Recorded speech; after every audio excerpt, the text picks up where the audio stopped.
Welcome home to USA Global TV and Radio, a place where dreams take flight, with authentic storytelling, diverse perspectives and meaningful conversations, where global stories unite and bridges are built beyond all borders. Discover world-class education, entertainment, hope and inspiration.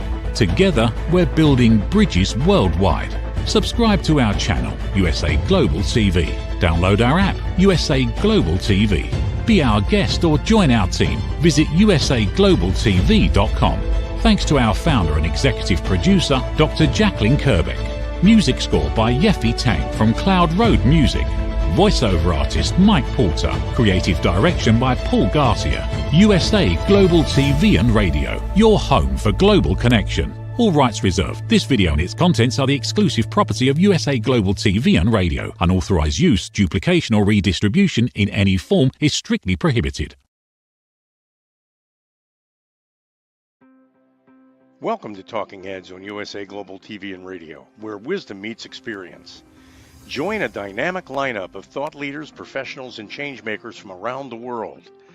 Dr. Madeline Chan from the UK, Mariska Dupreya from Australia, Red O'Loughlin from Texas, USA, Carolyn HEWARD from the UK, Zunette Lub from Cape Town, South Africa, as they share expert insights, personal journeys, and impactful strategies for success. Talking Heads isn't just a show, it's a global stage for education, collaboration, and inspiration. So elevate your knowledge, expand your perspective, engage in conversations that matter. Streaming globally, empowering locally, this is Talking Heads, only on USA Global TV and Radio.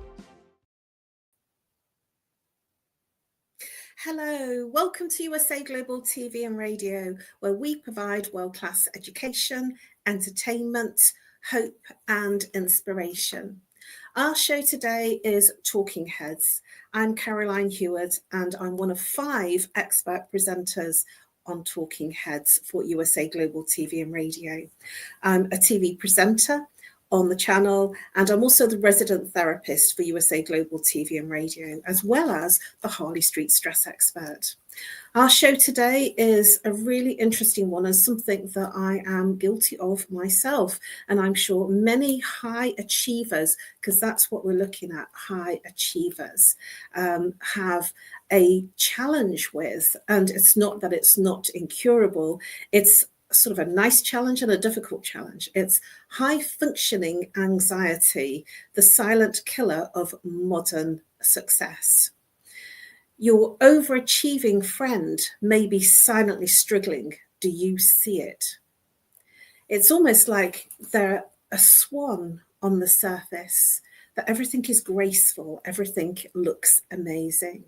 And they are the go-to person because they do it well.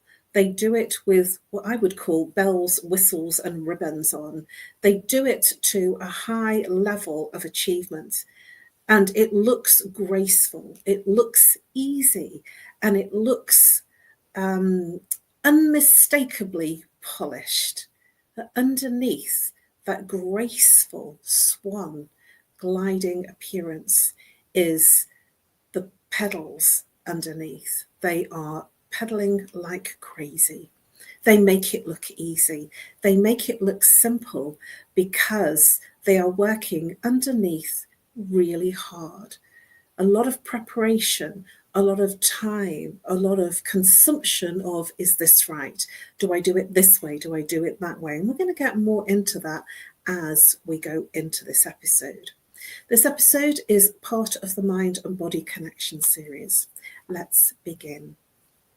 High functioning anxiety is the hidden struggle behind success. High achievers tend to struggle in silence. Success isn't always what it seems.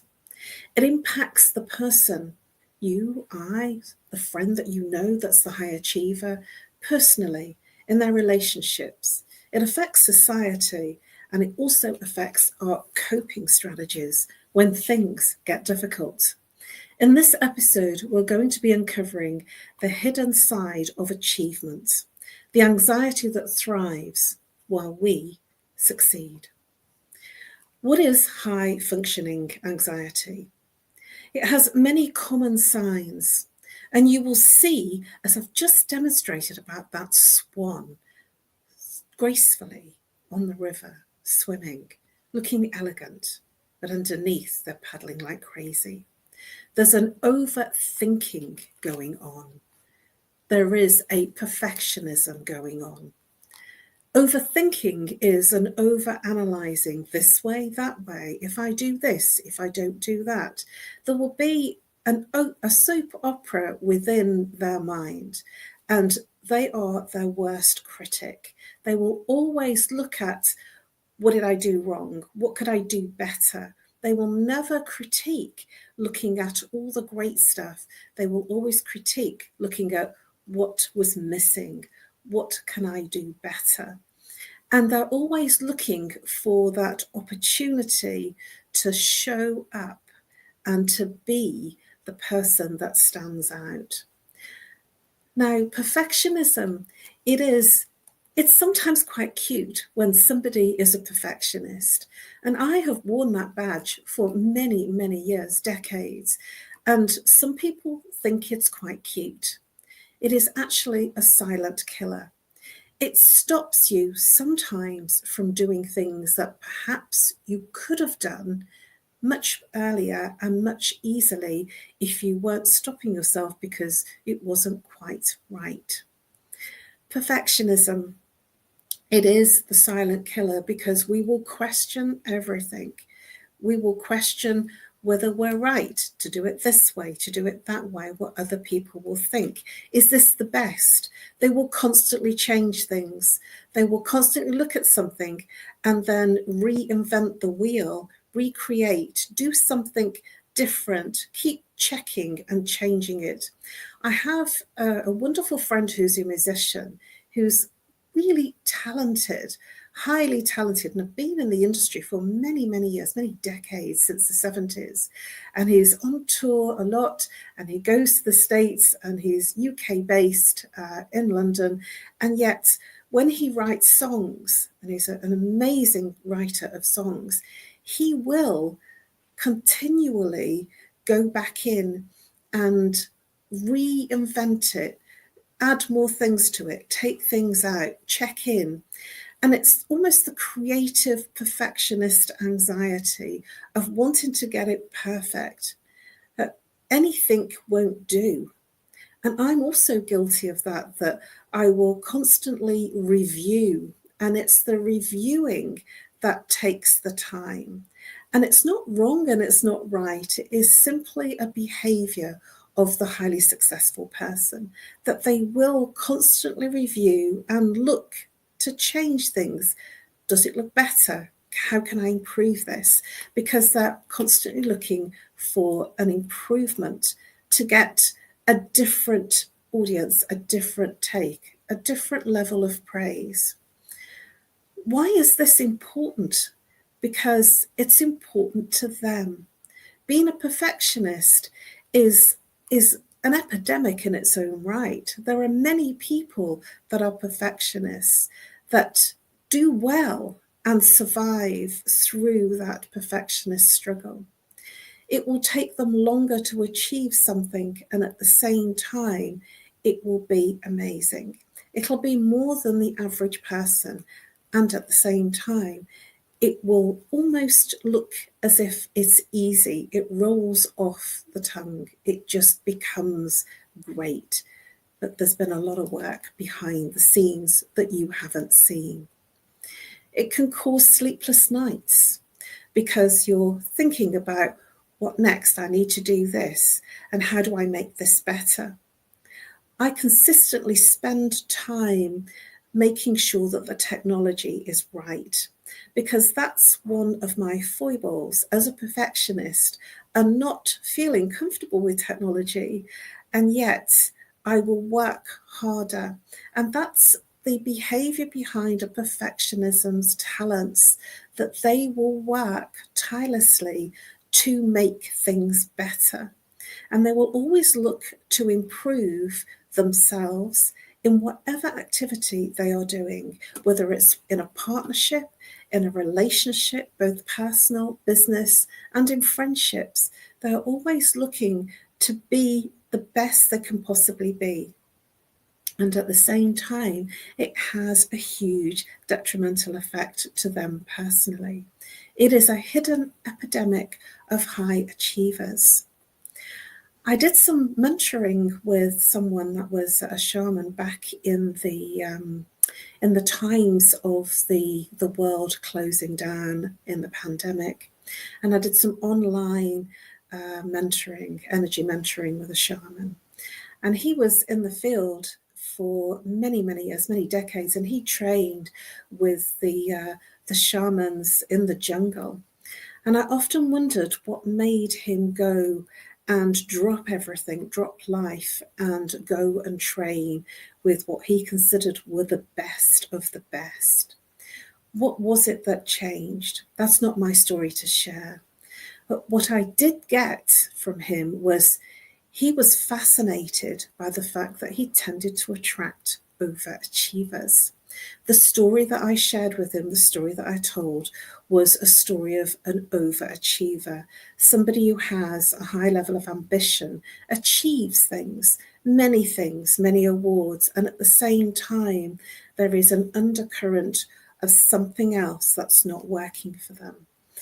Many people don't see what's going on behind the facade or behind the ambition and behind the overachieving, because they're just seen as they've got it all in place. Everything is great. Everything is wonderful. And that's because the overachiever tends to be a people pleaser. They tend to want to be everything to everyone. I would describe myself when I was in my corporate days in marketing and PR as a people pleaser. I was all things to all people. And I toned the phrase, I felt like a chameleon. I was everything to everyone and not much or anything to myself. I was always doing my best to fit in to what other people required, and forgetting about myself. In corporate, it was important to be seen and to do the best that you could do so that you could be seen and rewarded promotional-wise, award-wise, and within your teams. It was an interesting time for me because when I left school, I didn't feel very confident. But then when I started my first career, I was good at what I did. And because I was good at it, I became an overachiever. And it was almost that I had to leave school to find these skills of being that overachiever. And once I found something I enjoyed, something I loved, it was easy to overachieve. It was easy to please others by my overachievement, and then to teach others, and then to show others the way. I was never a person to keep things to myself. And in my wise mum's words, she'd be whispering in my ear, don't tell everybody everything, because you'll make yourself unneeded. I didn't ever listen because I wanted everybody around me to be as good, to achieve, to do well, and to be the best that they could be with my mentoring and my coaching and my leadership. Coaching and mentoring weren't even words back then that I would have used when I was 19 and in my early 20s. It wasn't something that was a word that was considered as a thing. It was more management. And I felt that I was a good manager because I trained well. I trained easily, and I always thought about the person's needs, what was missing and what they needed. And that had a human element of looking and being everything for them rather than for myself. Can you hear that familiar story? Everything for the other person. My achievements were through my team. If my team achieved, I achieved. I always like to pass it on. And because I like to pass it on, they grew and they achieved. High achievers, are they okay? I don't think they are okay, but nobody notices. Nobody notices their restlessness of wanting to achieve, do things the best they possibly can. It takes energy, it takes stamina, it takes a lot out of the person personally, energetically, physically, and emotionally. They are living and yet dying inside. Let me say that again. They are living and yet quietly dying inside, because it's always about what looks good on the outside rather than what's going on the inside. Burnout, it looks like ambition. Yes. And back then, when I first started doing my management work, because I'd always been in management right from the early age of 19, when I first stepped into work, I'd been a qualified manager. And I can remember many times when I was so exhausted, I would just go home and fall asleep. And there wasn't any time for social. I did make some time, a couple of times a week, and I went dancing. But burnout was something that was very rife, and yet it wasn't an understood term. I feel in our current times, there is so much awareness, so much understanding, and so many labels that we didn't have when I first left school, so many misunderstandings of what things were rather than what they really are. And burnout, looking like ambition, is really high functioning anxiety. How can someone appear confident and successful and yet quietly struggling? It doesn't make sense, does it, that they are so successful? I have had many clients, they are my avatar. Who I used to be in corporate is my avatar of my client. They are usually very successful. They have the fame, the fortune, they have everything that gave them that high level of achievement and ability. They've got the awards, they are seen as the go-to person, and yet they are struggling inside. Whenever I say, it almost feels like everybody comes to you because you know the answers, you are the go-to person, and yet inside they are wondering, how can people see them that confident? And sometimes they might open up to someone that they feel safe with. And I say safe in inverted commas, safe, because it's not always safe for a high achiever to admit that they are quietly, silently struggling. And I have to say, took me a long time before I was ready to tell anybody that I was quietly struggling. I would just say yes. I wouldn't say no. Because every time I said yes, it would be another way I could prove to myself that I was good at what I did. I needed a constant stream of proving to myself. It was never really about others, but that external accolade and external praise and external recognition moved me into a place of, okay, then I did something well. It also stopped me and many other high achievers from reaching out and doing other things that perhaps other people, their mentors, their coaches, friends, family members have told them, why don't you do that? You'd be good at that. And then the overachiever will silently cogitate and silently, mentally go over and over, am I good enough? Can I do this? This is where the anxiety comes. It's the inner dialogue, the inner conversation, the conversation that says, am I good enough? Can I do this?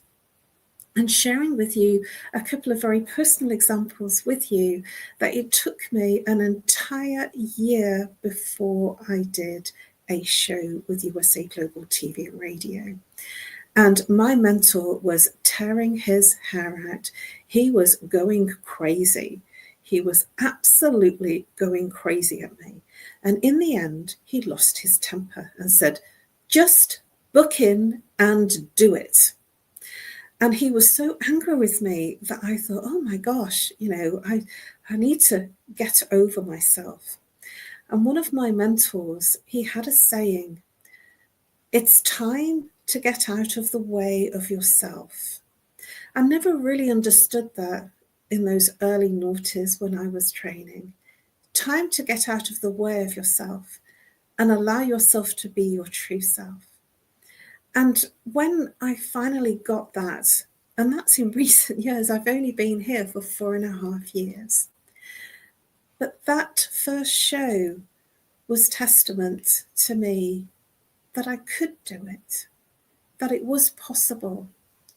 And one of the things that the overachiever will do is constantly challenge themselves with all sorts of things that they haven't done to see if they can do it, only quietly, internally, not doing things that they don't feel that they can do. And one of my inner dialogues was, I'm great when it's one-to-one. I'm great when I speak on stage. I'm great when I speak to groups. I can't do live TV. This was the inner dialogue. And yet my mentor, he had watched me and guided me and mentored me through every single one of my on-stage talks. And he said, you are ready. I had to be pretty much told off before I achieved that status of going ahead and making the booking. Why am I sharing this with you? This will be the case of many overachievers. Many overachievers might not tackle something because of that trait of perfectionism. They want to get it 100% right. And because they don't feel that they can get it 100% right, they will hold back until they feel they can. And this is a challenge because many overachievers can. And I'm so glad I got pushed and kicked and almost threatened. You better do this and you better do this now. You have been put forward as a head of over 2,000 people. The person that runs the channel, Dr. Jacqueline, is expecting your booking. Do it. Those were the words. Do it. What are you waiting for? And when I did do it, I was invited to come back and be part of the expert coaching team. And the reason that I share this with you, this personal story, is because even 4.5 years ago when I started and joined this channel as a one-off interview, I didn't think I had enough to do live TV. And here I am 4.5 years later being one of the expert presenters. This story will be very common for many people that are high achievers. Unless they have a mentor like I had pushing you and cajoling you, because no man or woman is an island. We are all things to all people. And if other people see the greatness in you, you will be magnetized to them and they will almost give you a helping hand, a leg up, an opportunity to show you it's possible. It's really possible and I can introduce you. Take those opportunities rather than fear those opportunities, because that mental and emotional worry that you have may be completely unfounded.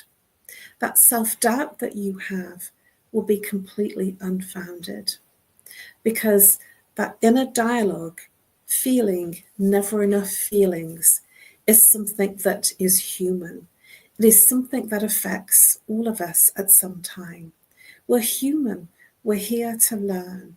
We are here to grow, and we are here to make mistakes. We can't always get it right. We can't always be the best for everything and everyone. And in those mistakes that we make, we can grow even more.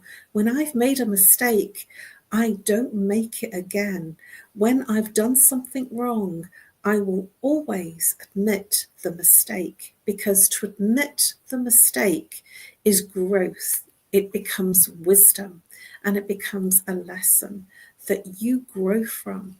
There is constant growth if you're open to receive it.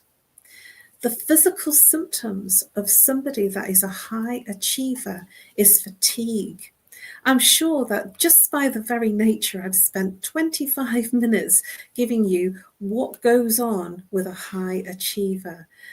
I'm sure that you're probably tired in listening, and there is fatigue. And they're overthinking and overanalyzing and overly wanting to get it right, because there is a perfectionism trait within this overachieving, ambitious person. There will be headaches. Headaches because their overthinking literally makes the head ache with thoughts. And the head aches is to give you, it's almost like a warning sign. It's your body saying, stop, time out. And if the headache isn't listened to, they become a migraine. And then when people get migraines, they have to take time out. The overachiever, they will have things that happen to them that make them take time out. What's yours? What is the thing that makes you stop? Is it a migraine? Is it a headache? Is it a cold? Is it a cough? Is it a physical pain? Or is something going on in your personal life? There will be sleep disruption, because the overthinking will make the person find sleep difficult. There's no off switch for the mind. One of the things that I have gratefully embraced is meditation, because meditation is my off switch.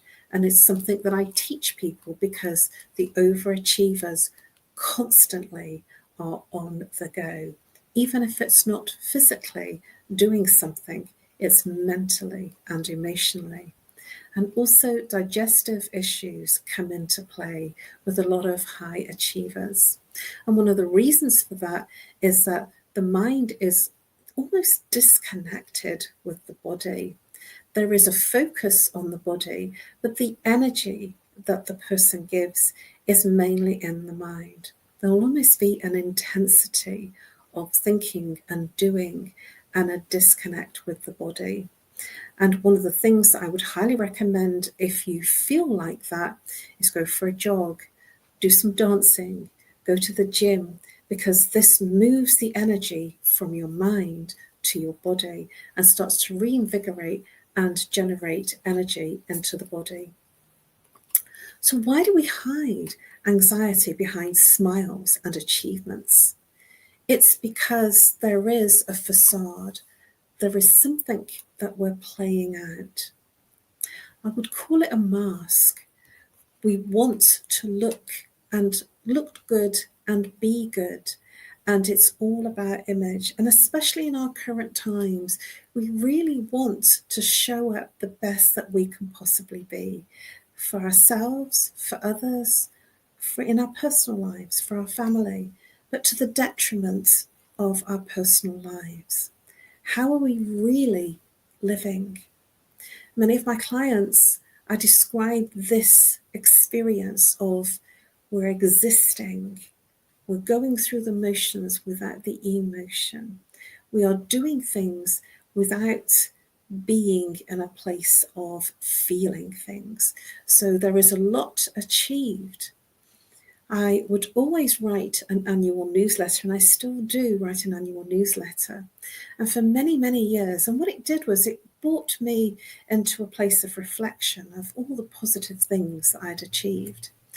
And some of the comments that I had from some of my friends that I had known for many years is that they felt tired. They felt exhausted reading my newsletter. And I had to curtail the things that I put in it, because there were so many things.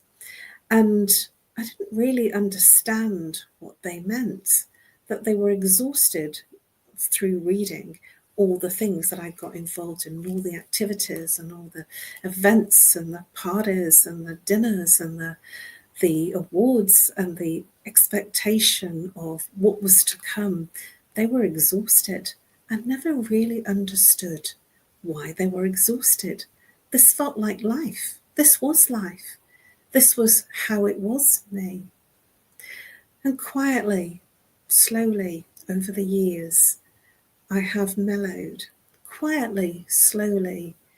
And because of personal things that have happened, I've gone far more into meditation. And I realize I don't need 20 awards in a year. I don't need to go after everything that is possible. And I still like the recognition. Isn't that strange? Isn't that interesting? That to have the recognition, to know that we've done a good job, where does that come from? It's part of our blueprint, part of our childhood, part of what makes the overachiever be the overachiever. And we all have our personal stories.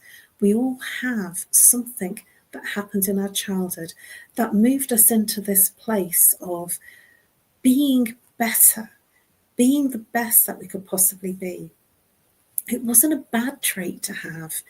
For me, that overachieving meant that I got lots of accolades and I always did well. And still, in the ripe old age of in my 60s, I am still achieving. One of the things that I wanted to do was leave a legacy. And it's interesting, when your goal is big enough, call it a hairy goal. Is it big enough? Is it ugly enough? Is it bigger than you? When your goal is bigger than you, all sorts of opportunities can come your way. And one of the things that I wanted to do was play my part in creating world peace. And suddenly, in 2016, when I started to announce that and tell people, tell friends, some friends left my space, some friends made judgments, and other people came into my space. And I started speaking on stage. I had another mentor that had known me for many years say, it's time for you to speak on stage. And so mentors have been very strong in my life. They've been very much part of my life in terms of I've been around people that have recognized things in me that I haven't quite seen at that time, at that crucial time, that I could achieve those things. And having mentors, and if you haven't got one, and I remember going to many, many trainings over many decades and people talking about their mentors, and I wondered what this thing was. What's a mentor?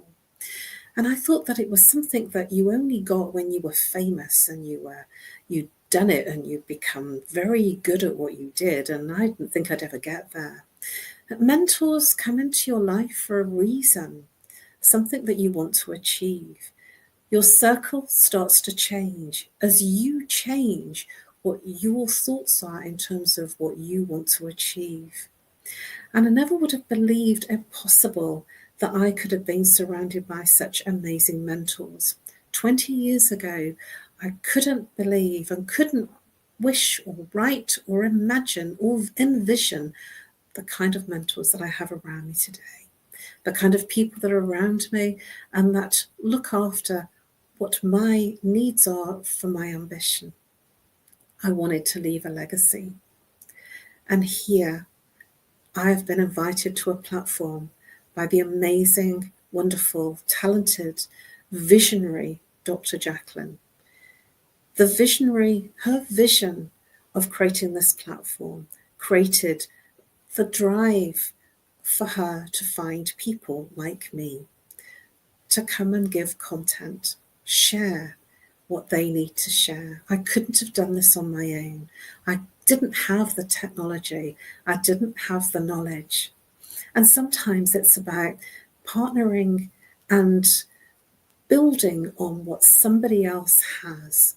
I don't have the technology like the platform, and other people have. I didn't have the knowledge of how to set up a studio, and Dr. Jacqueline showed me how. This is where I avoided being behind a green screen. because I didn't know how. And when somebody sees something in you that you don't see in you, that's usually a mentor, not a coach. It's a mentor, somebody that can guide you, facilitate you, and move you into a place that you can be the greatest possible you. I never would have believed I would have been doing live TV, but here I am in my home studio with the lights, my laptop, and a green screen, and the graphics looking right. That is teamwork. I couldn't have done this on my own. This is great mentorship. This is having a team behind you. You can't do it all alone.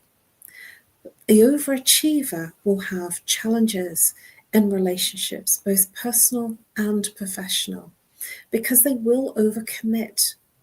And sometimes there is a challenge in delivering because there's a difficulty in saying no. The workplace impact can create stress, burnout, and misunderstandings. Can high achievers functioning anxiety sabotage success and relationships without realizing it? Yes, they can, because they want and demand the best, just like they demand that of themselves. They demand the best and require the best of everything and everyone around them. And when it doesn't quite work, when there's something that's not quite right, there is an over-analysis. I would call it a post-mortem. What did I do wrong? Did I say something that wasn't right?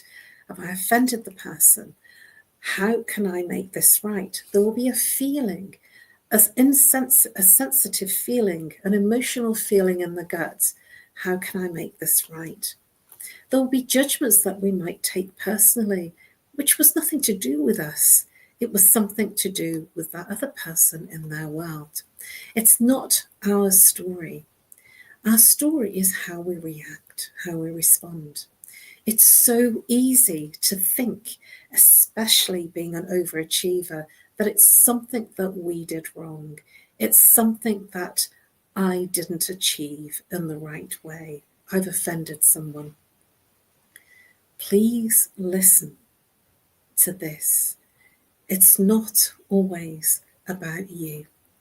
Your reaction is yours, and that is coming from something that's deep inside you, and it comes up as a repeating pattern. It comes up in something that, because you don't know, and it's something that's unresolved, something that comes up because it has an unresolved issue way back in your childhood. We have cultural and society factors, the glorification of the hustle, the constant achievement, the role of social media and the peer pressure that's placed upon us, and the global and cultural changes. Are we rewarding anxiety because it produces results? In modern success, the culture that's fueling this hidden epidemic, are we normalizing anxiety as a badge of honor and ambition? Coping strategies. There are many practical ways to cope with this high level of achievement, this high anxiety. Mindfulness. That was something that when I heard the term mindfulness, I used to think, hey, my mind is full already. I don't need any more mindfulness. It's already full. And that was my tag on it until I started to learn some mindfulness practices. It's a great leveler, and it brings you way out of the mind and reconnects you back to your heart and reconnects you back to your senses. Meditation, you don't have to sit cross-legged. Meditation is literally being present in whatever you are doing. And that's a meditation. You don't have to and sit cross-legged and have your time away from everything and everyone. And meditation is being fully present in whatever you are doing. if you're in a conversation with somebody on a call, be with them 100%. Do not do something else. Give them 100% of your attention and have that as an intention that you are going to be everything to that person in that moment. And when you do that, you will be surprised how much you get back from that experience. Because when you give that to the other person, it gives you something incredibly amazing. It moves you into a place of inner calm and inner peacefulness. We are too quick to want to get what we want to say. Don't be quick. Allow the other person what they need to say and allow yourself to reflect. Sometimes you don't have to say anything. Sometimes it's some wisdom that you can hear without needing to say or one-up what they are sharing with you. Set professional and personal boundaries and have professional support around you. And it doesn't all have to come from a company that you work for. It can come in all guises. Sleep is important. Make sure you have the right amount of sleep. And if you don't sleep at night, make sure you sleep in. Make sure that you take that time to sleep in. If you do a meditation, 1 hour of meditation can equate to 4 hours of sleep. It can energize you and reinvent your experience of wakefulness and alertness. And you will thank your body for that. Nutrition and exercise. It's important. What we put into our mouths is really important. If we are living in a place of healthy eating, we will feel better for it. I've been out for restaurant meals and have had heavy meals that are very sauced, and I really feel it in my stomach because I eat in a very light way. And when I eat in a heavy way, my stomach hurts, and that's because I don't usually eat junk food. And that's a challenge in today's society, the amount of junk food, quick food, food that's eaten on the run. Sometimes it's okay. Sometimes it has its detrimental effect if we eat too much of it. Thank you for listening. This has been an experience for me to share because I've been very personally sharing some of the attributes of somebody who is a high achiever. Be in awareness, have reflection. In awareness, you can make change. High functioning anxiety may be silent, but it doesn't have to control your life. Recognize it, understand it, take action and protect your health, your relationships, and your personal success. Thank you for listening. Please do subscribe to USA Global TV and Radio, where you will find all of the episodes on all the Talking Heads episodes under the playlist Talking Heads. Please do look out for my other episodes under my name, Caroline HEWARD. I've been doing these episodes now for probably about 4 years, I think. This channel is the awarded, coveted channel of the Silver Creator Award with over 100,000 subscribers. And we owe that to the amazing and visionary Dr. Jacqueline. I believe that we are now, I think, over 107,000 subscribers. We have 2 channels. Please do check in and subscribe to our 2 channels. It's been my pleasure to give you this episode. It's not about thinking that anything's wrong. In awareness, we can then change things. You can reach me on No More Stress at live.co.uk or call me if you're international +44 0 if you're local 7523 120 189. Follow me on social media and connect with me. Drop me a message on my LinkedIn platform or Facebook. I do have some episodes and some posts on Instagram. So please do seek me out there. Thank you very much, and I look forward to catching up with you again next month, always usually on the last Thursday of the month. Bye-bye for now, and thank you for listening. You have it, you've got it, because you are now in awareness.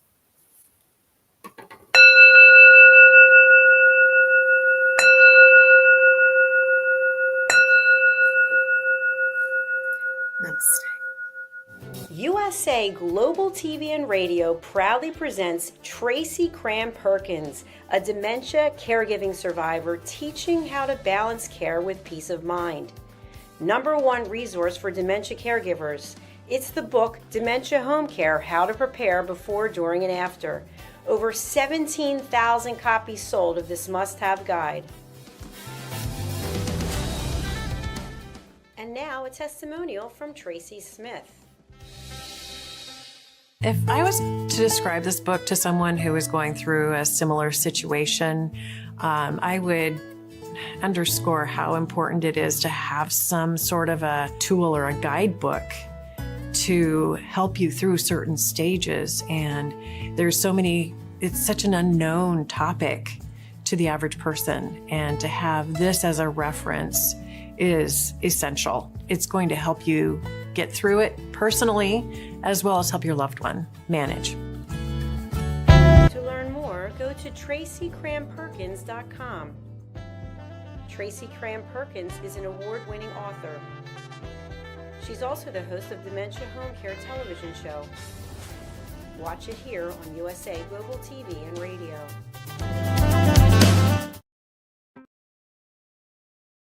Thank you, viewers and listeners of USA Global TV and Radio, for joining us today.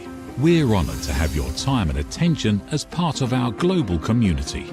At USA Global TV and Radio, we believe in the power of authentic conversations, meaningful connections, and creating a world of possibilities together. Want to be part of something bigger? Join our team of elevated listeners at usaglobaltv.com, a space where your voice matters and your ability to listen transforms relationships. Stay connected with us across all our platforms for thought-provoking discussions, expert insights, and empowering stories. Subscribe to our channels at youtube.com/c/USA-Global-TV. Follow us on social media and explore the endless opportunities we're creating for growth, learning, and inspiration. Together, we're not just broadcasting, we're building bridges and changing lives one conversation at a time. For inquiries, contact us at info@usaglobaltv.com. Music by Johnny Dyes. Produced by Executive Producer and Director Dr. Jacqueline Kerbeck. Voiceover by Mike Porter. Creative Direction by Paul Garcia. All rights reserved. Copyright 2025. Visit usaglobaltv.com to view our full terms and conditions.